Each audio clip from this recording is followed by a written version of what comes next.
ధర్మ సందేహాలు కార్యక్రమానికి పునఃస్వాగతం.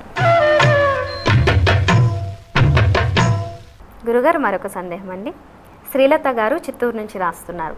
శ్రావణ మాసాన్ని లక్ష్మీదేవికి ప్రీతిపాత్రమని ఎందుకు అంటారు, తెలియజేయగలరంటూ కోరుతున్నారు. లక్ష్మీం క్షీర సముద్రరాజ తనయాం శ్రీరంగధామేశ్వరీం. క్షీర సముద్రరాజ తనయ లక్ష్మీదేవి. దేవతలు రాక్షసులు సముద్రాన్ని మథనం చేస్తే 21 విశేషమైన అంశములు అందులోంచి ప్రాదుర్భావం పొందగా అందులోంచి వచ్చింది లక్ష్మీదేవి కూడా.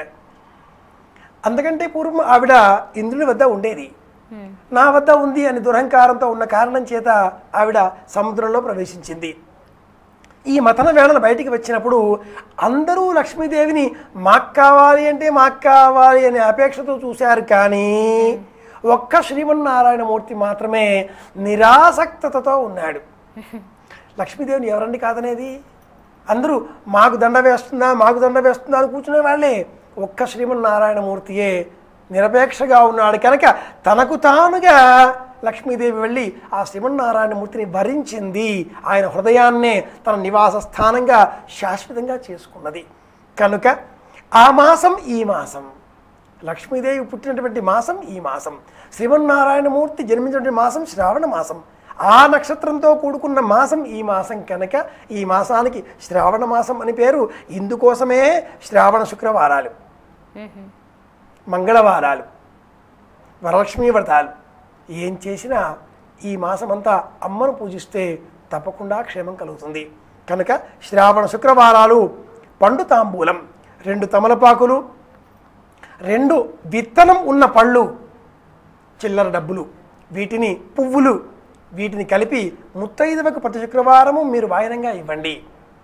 తమలపాకులు, పళ్ళు, గింజ ఉన్న పళ్ళు, అరటి పళ్ళు కాకుండా ఏవైనా గింజ ఉన్న పళ్ళు, చిల్లర డబ్బులు, పువ్వులు, వీటిని దానంగా వాయనంగా ఇస్తే తప్పకుండా మన సౌభాగ్యం కలకాలం ఉంటుంది, లక్ష్మి అనుగ్రహం మనకు కలుగుతుంది అని చెప్పుకోవాలి. గురుగారు, చాలా సంతోషం అండి. ఇప్పటివరకు మీ సమయాన్ని కేటాయించి ప్రేక్షకులకి ఈ శ్రావణ మాస పర్వదినానికి సంబంధించిన సందేహాలన్నీ నివృత్తి చేశారు. చాలా సంతోషం. నమస్కారం. ప్రియమైన మా ప్రేక్షకులకు స్వాతంత్ర దినోత్సవ శుభాకాంక్షలతో నమస్కారం. చూశారు కదా, శ్రావణ మాసం పర్వదినానికి సంబంధించి ప్రేక్షకులకున్న ఎన్నో సందేహాలు నివృత్తి చేశారు. అలాగే ఆధ్యాత్మికపరమైన సందేహాలు మీకు కూడా ఏవైనా ఉన్నట్లయితే ఉత్తరాల ద్వారా, ఈమెయిల్స్ ద్వారా మాకు రాసి పంపించండి. మా చిరునామా ధర్మ సందేహాలు, కేర్ ఆఫ్ భక్తి TV, road number 92, Jubilee hills, Hyderabad 5,96,000. మా ఈమెయిల్ ఐడి bhakti@gmail.com.